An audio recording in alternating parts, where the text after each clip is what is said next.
because there was no such manipulation. The EVMs functioned well. The institutions sort of grew their spine and held on. So I think Congress should very gracefully admit that Indian democracy is robust. Indian democracy cannot be easily manipulated. If 950 million people are voting, I don't think somebody sitting in Delhi can micromanage everybody's vote. So I think it is time that the India Alliance and the Congress, and especially the Congress, puts out this statement graciously today so that it sends out a large signal to just not Indians but to the rest of the globe that Indian democracy is not manipulated, not rigged, and the EVMs were functioning fine and institutions have not collapsed as it was made out to be. So in a way, the biggest plank and the rhetoric that the Congress and the opposition developed, that is save democracy, that plank I think has been completely irrelevant, has been irrelevant. हिलाल, आप क्या कहेंगे इस बात पे कि ये जो एक बोगी चली थी, दरअसल मुझे लगता है कि आज तो दुनिया भर को ये मैसेज गया है कि भारत का लोकतंत्र कितना वाइब्रेंट है, कितना मैच्योर है, कितना सेलिब्रेट करने वाली बात है। आज जिस तरह से चुनाव आयोग ने अनप्रेसिडेंटेड था कि एक सुबह ही उन्होंने प्रेस कॉन्फ्रेंस करके बताया कि किस तरह से सेंट्रल ऑब्जर्वर्स हैं, CCTVs लगे हुए हैं, तो एक भरोसा जताने की कोशिश की उन्होंने, क्योंकि आरोप लगते रहे। कल भी उन्होंने जो प्रेस कॉन्फ्रेंस की, जी देखिए, इसके दो पक्ष हैं। पहला पक्ष तो ये है कि संस्थाएं हमारे यहाँ इतनी रोबस्ट हमेशा से थीं, हमेशा से हैं, कि उन पे संदेह करने की जो बात है उसको थोड़ा सा उसकी टेक्निकलिटी जो होती है उसको जानना ज़रूरी है। एक EVM के अंदर जब आप वोट डालते हैं और उस EVM से जब आप नतीजे के दिन तक आते हैं, वो प्रक्रिया इतनी लंबी है और उसके इतने स्टेजेस हैं कि उसके अंदर बड़ा मुश्किल है ये कह देना कि इसको रिग्ड किया जा सकता है। तो इसलिए टेक्निकलिटी बहुत ज़्यादा ज़रूरी है। इसका दूसरा पक्ष भी है। दूसरा पक्ष ये है जनता का विश्वास। क्या वाकई में लोगों का संस्थाओं के प्रति विश्वास है? मैं और आप जो भी अपनी बात रखें, लेकिन अगर हम सर्वेक्षण करते हैं तो हम ये पाते हैं कि भारत के लोकतंत्र के प्रति लोगों में, हमने एक सवाल पूछा था कि क्या आपको अपने मताधिकार पर पूरा भरोसा है कि इससे बदलाव होता है? ओवरवेलमिंग मेजोरिटी कहती है कि होता है। नेता ख़राब हैं, संस्थाएं ख़राब हैं, सब चीज़ें ख़राब हैं, लेकिन हमें भरोसा है कि हमारे वोट से बदलाव होता है। तो अगर ये है तो हम जो इंडियन एक्सेप्शनलिज्म कहा जाता है दुनिया में, कि हम अपवाद हैं, इतना बड़ा देश है, और बड़ा अच्छा सा मुझे वो याद भी आ रहा है कि हम लोगों को समझ सको तो वो बड़ा अच्छा गाना है जो इस बात को बताता है कि हम में बहुत सारी अजीब अजीब चीज़ें हैं। इसीलिए शायद भारतीय लोकतंत्र की अपनी विशेषता है जो बड़े अच्छे तरीके से आज उजागर भी हो रही है। एक सवाल अगर आप इजाज़त दें निधि और मनोरंजन, तो अजय आलोक से लेते हैं, और वो यही कि बीजेपी की अपेक्षा के मुताबिक जाहिर है कि ये नतीजे नहीं हैं। आप लोगों का इंटरप्रिटेशन क्या है इस वक्त?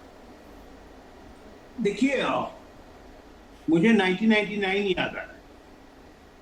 एनडीए को 269 सीट्स मिली थी और यही टीडीपी थी 29 सीट के साथ एनडीए की सरकार बनी थी। 5 साल वाजपेयी जी ने बहुत अच्छा से चलाया था और देश ने अनेक माइलस्टोन्स हासिल किए थे। जनादेश का हम पूर्ण सम्मान करते हैं। हमें कम सीटें मिली, लेकिन हम सरकार बनाने जा रहे हैं, मोदी जी प्रधानमंत्री बनने जा रहे हैं, वो सब ठीक है। तो वाजपेयी जी की एक कविता है, न हार क्या हार में क्या जीत में, किंचित नहीं भयभीत में, कर्तव्य पथ पे ये भी मिला वो भी मिला, वरदान नहीं मांगूंगा हार नहीं मानूंगा। हम हार नहीं मानने वाला है।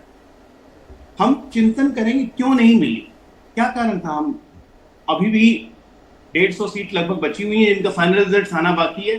50 से 70 सीट पे हम कांटे के मुकाबले में हैं। अभी 296 आप दिखा रहे हैं, हो सकता है फाइनल फिगर आते आते हम 325 330 पहुंच जाए, ये कोई बड़ी बात नहीं होगी। लेकिन परिणाम हमारी आशाओं के मुताबिक नहीं हुए, इसमें कोई शक नहीं, इसमें कोई शक नहीं। लेकिन मैं ये कहता हूं कि 10 साल हमारी सरकार रहने के बाद जी, मोदी जी के प्रधानमंत्री रहने के बाद आज हमारे वोट प्रतिशत में बढ़ोतरी है। हमारे घटा नहीं है हमारा वोट प्रतिशत, 1.5 से 2% हमारे वोट प्रतिशत में बढ़ोतरी है। ये मोदी जी की कार्यशैली पे एक पंच। सीट में कन्वर्शन, बहुत सारे फैक्टर्स होते हैं जिसको बैठ के एनालाइज करना पड़ेगा, जो पार्टी करेगी भी कल के बाद से। बिल्कुल, लेकिन देश प्रधानमंत्री पे भरोसा करता है, भाजपा पे भरोसा। बिल्कुल। सुगता कुछ कहना चाह रहे हैं?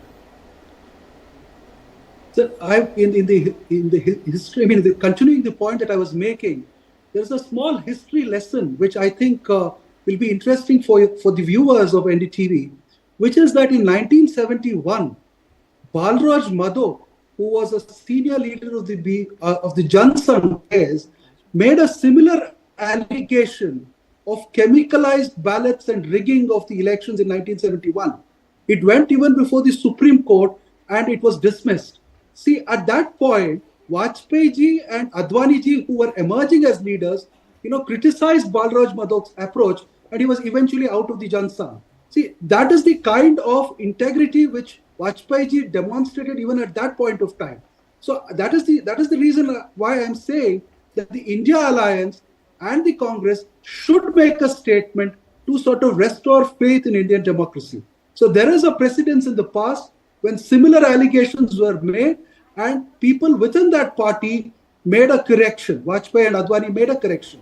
And Balraj Madhok was out very soon after that. He even wrote a book on his experience of 1971 election, and it was called Murder of Democracy. If you read it today, it almost reads like the script of the India Alliance just before today's results. Ajay ji, आप कुछ कहना चाहते हैं या फिर हम बिहार पे बात करें?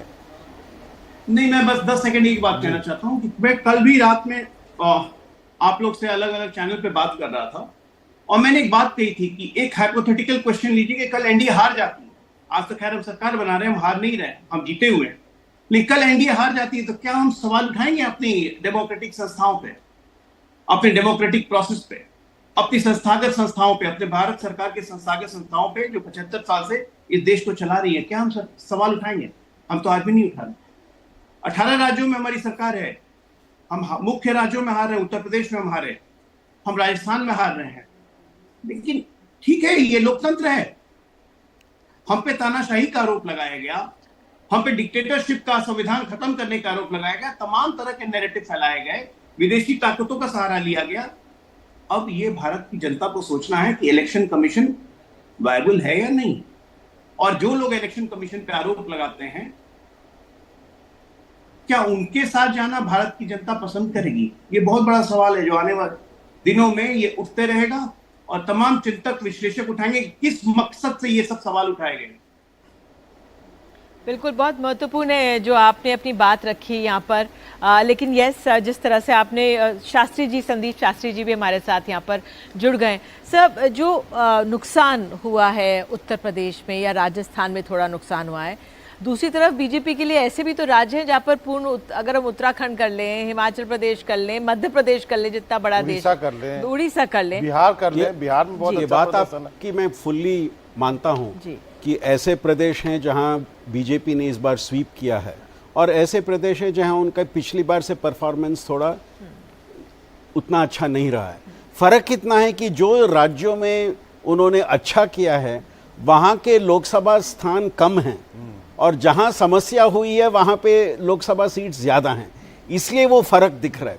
ये बहुमत से कम होना, मुझे लगता है 3 राज्यों में जो घाटा हुआ है, वो उत्तर प्रदेश हो, राजस्थान हो, महाराष्ट्र हो, उन 3 राज्यों के घाटा से ये नंबर्स गिरे हैं। और जैसे आपने कहा, ओडिशा हो, दूसरे हिमाचल प्रदेश हो, उत्तराखंड हो, वहाँ पे उनको सारे सीट, ज़्यादा सीट मिले हैं, बट क्या ये राज्य छोटे राज्य हैं एंड 100% रिजल्ट हो तो भी टोटल सीट्स कम हो जाते हैं। और उत्तर प्रदेश जैसे बड़े राज्य में जब उनकी संख्या गिरती है उसका इम्पैक्ट नेशनल रिजल्ट पे होता है, और ये पिछले चुनावों में भी हुआ है।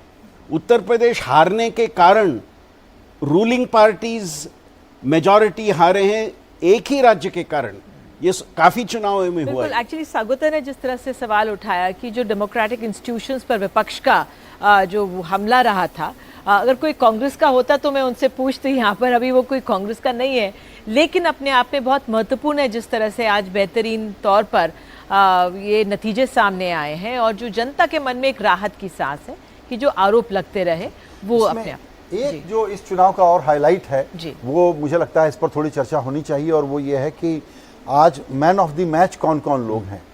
तो अखिलेश यादव सबसे कम चर्चा में थे, इस प्रकार का प्रदर्शन भी वो दे सकते हैं। तो अखिलेश यादव का जो एक रिटर्न है वो बहुत ही कमाल का है।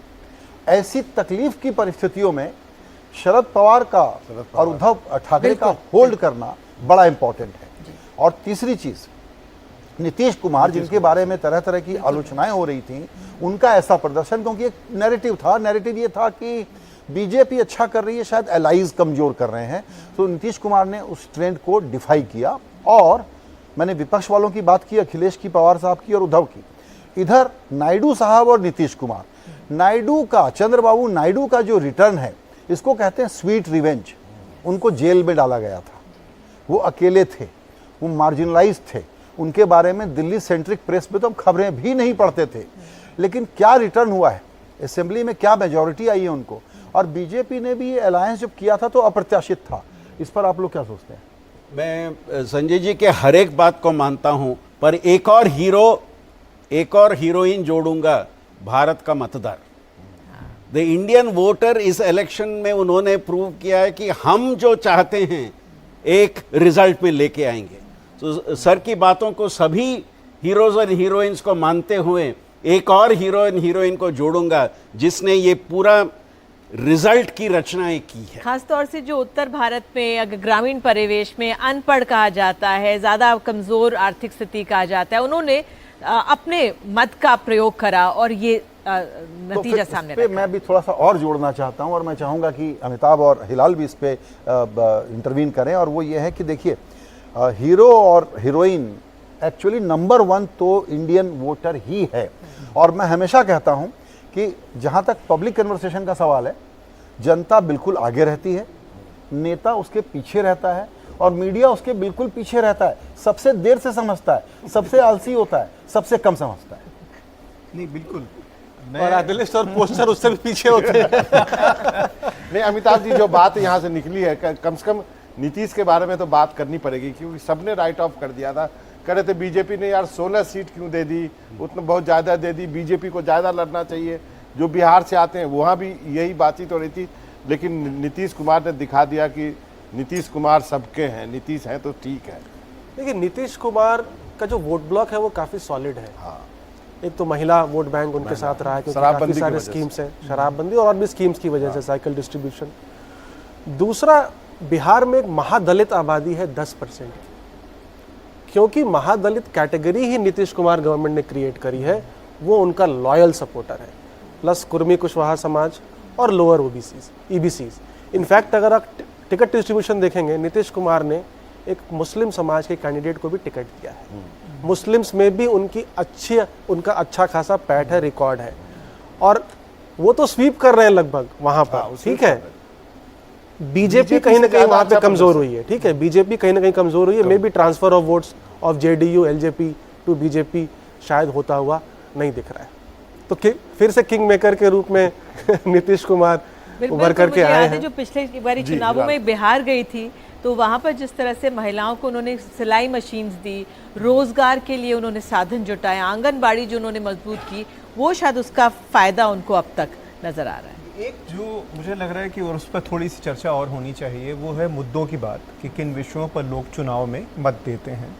आम तौर पर ही हम मान ही रहे थे और ये देखा भी गया कि पिछले 10 सालों में हिंदुत्व केंद्रित राष्ट्रवाद जो है वो भारतीय राजनीति की मुख्य विमर्श के रूप में उभरा है। लेकिन पिछले चुनाव में कुछ ऐसा हुआ कि हिंदुत्व की बात को रखने के साथ साथ सामाजिक न्याय का एक नया स्वरूप उभर कर आया, चाहे वो आरक्षण की बात हो या वो आर्थिक गैर बराबरी की बात हो। तो मुझे लगता है कि जेंडर का सवाल, आर्थिक गैर बराबरी का सवाल, आरक्षण का सवाल और उसके साथ में राष्ट्रवाद का सवाल, अगर कोई इसका अच्छा कन्फिगुरेशन बनाएगा तो उसको मत मिलेंगे। और ये राज्यों में हमने अक्सर देखा, ये जितने भी अगर आप पैटर्न देखें तो हर एक राज्य में ये जो कन्फिगुरेशन जितना अच्छा बना, उतना ही फायदा जो पार्टी वहाँ पर उस चीज़ को लेकर गई थी उसको हुआ है। अयोध्या में जिस तरह से, फैजाबाद में जिस तरह से लल्लू सिंह हारे हैं, वो आप कैसे देखते हैं सर? क्योंकि बीजेपी पे कहा जाता है आप ये इसको बढ़ावा, लेकिन आपका आंकलन क्या, वहाँ पे लोगों ने कैसे देखा? मैं जो हिलाल भाई ने अभी कहा उस बात को मैं आपके प्रश्न के साथ जोड़ना चाहता हूँ। मैंने पहले दिन ही इस चर्चा में कहा कि भारत की राजकीय में राज्यों सच के केंद्र हैं। और आज हम जब अलग अलग राज्यों का एक डिस्कशन कर रहे हैं और कैसे हमें दिख रहा है कि हर एक राज्य में अलग अलग कारणों से एक परिणाम आ रहा है, तो राज्यों का जो पॉलिटिक्स आज हम देख रहे हैं वही पॉलिटिक्स लोकसभा इलेक्शन में आज साफ आगे आ रहा है। उत्तर प्रदेश में एक तरह का वर्डिक्ट, बिहार में और एक तरह का वर्डिक्ट, झारखंड में तीसरे तरह का वर्डिक्ट, मध्य प्रदेश में चौथे तरह का वर्डिक्ट। एंड ये चारों नेबरिंग स्टेट्स हैं एंड चारों स्टेट्स में अलग अलग वर्डिक्ट। जो हिलाल जी ने कहा, दी सोशल जस्टिस प्लैंक जो हो, दी सोशल कोलिशन का प्रश्न जो हो, आर्थिक प्रश्न जो हो, ये सब प्रश्न आपको जोड़ना पड़ेगा और हर एक राज्य में अलग अलग तरीके से जोड़ना पड़ेगा अगर रिजल्ट को हमें ठीक से एक्सप्लेन करना पड़ेगा। एक और स्टेट यहाँ पे लाना चाहूँगा, 3 स्टेट की बात करते हैं, मध्य प्रदेश, झारखंड, मध्य प्रदेश, छत्तीसगढ़ और राजस्थान। तीनों जगह नए चीफ मिनिस्टर्स आए, 3 जगह एक और पुराने छत्रप थे, शिवराज सिंह चौहान, इधर वसुंधरा।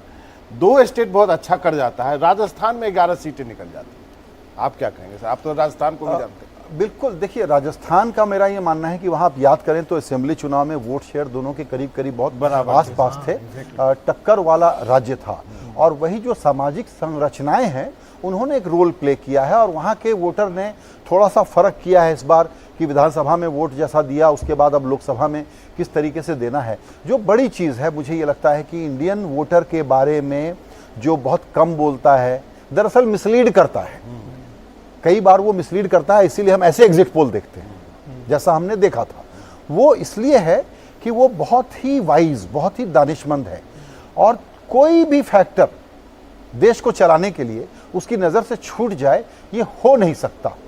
एक शब्द और इस्तेमाल करना चाहूँगा, वो है संतुलन का मैंडेट। ये उसने संतुलन का मैंडेट दिया है। इसने क्या मैंडेट दिया है कि मुझे एनडीए की कंटिन्यूटी चाहिए, लेकिन क्या मैं सिर्फ वेलफेयरिज्म से इंप्रेस्ड हूं?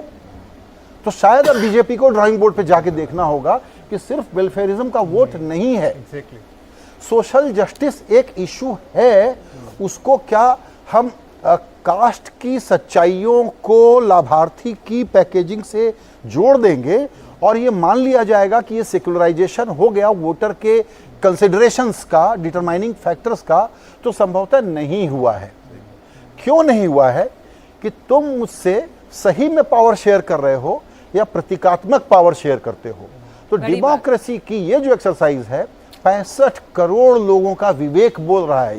ये कोई मामूली चुनाव नहीं है और ये किसी भी तरीके से जो हम लोगों को आदत है कि हम बास्केट में और खांचों में फिट करेंगे अपनी एनालिसिस को, उसके बाहर का मैंडेट है ये। एक छोटी सी बात मैं जोड़ना चाहता हूँ संजय भाई आपकी बात में, जो आपने कहा कि जो लाभार्थी वाली बात है और जो सामाजिक न्याय की बात है, बीजेपी शायद इस बारे में उनको पता था ये, और इसीलिए अगर आप मैनिफेस्टो जो बीजेपी का था उसमें देखें तो ये बात आई कि लाभार्थियों को पहुंचने वाली जितनी भी योजनाएं हैं, जब उनके कार्यान्वयन का मूल्यांकन होगा तो जो कमेटी बनाई जाएगी उसमें ओबीसी, एससी और एसटी और महिला को रखेंगे। तो उनको ये बात तो पता थी, लेकिन ये मैसेजेस जो है जब आप कंस्टिट्यूएंसी लेवल पर जाकर प्रचार करते हैं वो नहीं हो पाया है। बिल्कुल, ये तस्वीरें राहुल गांधी और प्रियंका गांधी की आप पहली बार सामने आई हैं कांग्रेस जी। एक पॉइंट और जिसकी चर्चा हम लोग कर रहे थे वो मैं रखना चाहूंगा, क्योंकि पिछले दिनों हमने उस पर बात की थी कि ऐसा अगर मैंडेट आया है तो पॉलिसी कंटिन्यूटी क्या रहेगी, कैसे रहने वाली है, इकोनॉमिक गवर्नेंस का एजेंडा और पॉलिटिकल गवर्नेंस का एजेंडा। क्योंकि आज क्या हुआ, जब ये नंबर आए तो स्टॉक मार्केट का एक्सपेक्टेशन कुछ और था, मार्केट गिर गया धड़ाम से। इससे बहुत लोग कंफ्यूज हो सकते हैं। मेरा ये मानना है, 2 बातें हैं यहाँ। कोएलिशन एरा में बड़े बोल्ड रिफॉर्म्स हुए हैं, इसका इतिहास है हमारे देश का, पहली बात। दूसरी बात, इस वक्त जहां हम खड़े हैं और भारत का ये जो मैंडेट है वो क्या बोल रहा है कि मुझे ग्रोथ चाहिए, हाई ग्रोथ चाहिए। सिर्फ सोशल सिक्योरिटी के सेफ्टी नेट पर मेरा काम नहीं चलने वाला। इस मैंडेट को देखते हुए किसी भी इकोनॉमिक स्टेक होल्डर को इस कंफ्यूजन में नहीं पड़ना चाहिए कि इससे जिस एग्रेसिव रिफॉर्म की, ग्रोथ को एक्सेलरेट करने की, मार्केट फ्रेंडली पॉलिसीज की ज़रूरत है, उसमें कोई कमी आने वाली है। उल्टा हो गया है, कि आज के तारीख में पॉलिटिकल रूलिंग क्लास पे अब ये दबाव बढ़ गया है कि आपको ये सब काम करने पड़ेंगे। अभी तक का जो था वो तो हो गया। इन अ वे इस मैंडेट से मैं ये कहना चाहता हूं कि इकोनॉमिक गवर्नेंस, रिफॉर्म एजेंडा और एग्रेसिव पॉलिसी जिसकी जरूरत है, इकोनॉमिक पॉलिसी, उसमें कोई रफ्तार स्लो हो जाए, मैं ऐसा नहीं मानता हूं। More consensus, it is good for us. इसके लिए मैं एक पॉइंट ऐड करूंगा